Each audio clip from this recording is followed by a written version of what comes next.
So the Battle of San Jacinto was an amazingly important event for such a brief amount of time actually spent in combat. It was only an 18-minute battle. And the way that the Texians won it is because the Mexicans were overextended. The Centralist forces just knew that if they could snuff out the embers of independence, that the entire movement would collapse. Problem is, they were just way too far away from their base of operations. Their logistics were stretched, they were footsore, they were tired. So when the Texians made the assault, they overran the Mexican camp. It was a surprise to both sides, really, that the fight was as brief and as sharp as it was. A lot of people think that that's the end of the revolution, but it's really not. A lot of states, they joined the Union, but they didn't do it through war. They didn't become independent, become a nation first. And so that aspect encapsulates the Texas spirit, which is one of fierce independence, a sprinkling of rebellion, and a whole lot of let us mind our own business. Wanting to be part of the United States and getting to be part of the United States are two entirely different things altogether. So when the Texians defeated the Mexican Centralist forces, then they had to figure out, okay, maybe now we can join the United States. That was going to be their great salvation. They were interested in being an independent republic, but only as a stopgap until they could join the United States again. These guys were all Americans. They thought like Americans. They had a deep sense of their Republican heritage.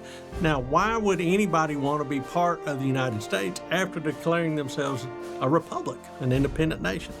It's simple, because the United States is, well, awesome. I am the great, I have to count, the great, plus or minus a couple of greats, grandson of Davy Crockett. Now, one of the interesting things is, why did he come to Texas? And that is the Indian Removal Act of 1830. Davy Crockett, despite having all of these reasons to vote for the act, and I would say the biggest reason that he had to vote for the act was that his grandparents were scalped by a tribe of Native Americans in their home. But when it comes to the Indian Removal Act, he gets on the floor of Congress and he says, if I'm the only person in here that thinks this is a crazy idea, then I would still feel like I'm in the right for voting against it. He asks a question that I think about every day, which is, members of this House, is my bar with man or with God? He explains in a letter, and this would have been around 1834 when he's writing. He says, I must go to the wilds of Texas, where the Republican liberty of my birth will be restored. It's something to that effect. This idea that the nation that he's from, it doesn't have the same liberty principles that he thought it should when he was an adult, and he wanted to go to a place where that order could be restored, and that place for Davy Crockett was the Republic of Texas, soon to be.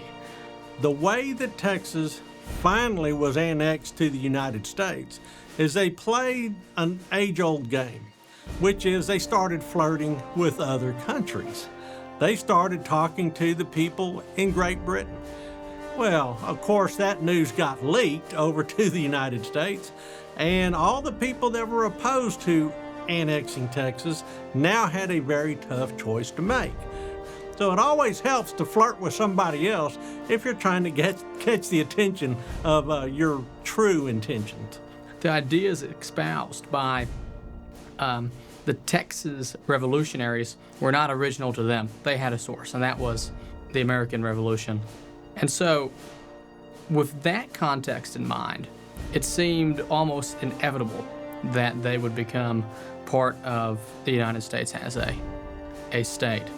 Because the 250th anniversary of the United States is a celebration of what made this country great, and specifically the founding of this country, which evokes the same sense of freedom, liberty, ultimately of personal responsibility that were enshrined in the founding documents of Texas. One can only understand the Texas Revolution in the context of the American Revolution. And so as we're celebrating the birth of our nation, we have to draw our eyes to the birth of our state. Texas is perhaps the best expression of the American idea. So all those guys that gathered in Philadelphia back in 1776, they were all Texans. They just hadn't met the place yet. A place where your government gave you the scaffolding for you to pursue your happiness, but didn't tell you how to pursue your happiness. That's Texas. Texans should be very proud of their history. It's a great American story. It's a great Mexican story. It's a great human story, global story. It's just a very good yarn.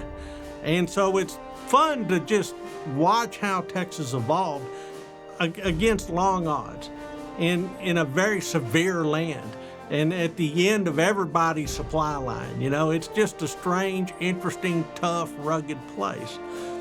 So Americans should take a look at the Lone Star State as being an example of what could be, as opposed to their current reality.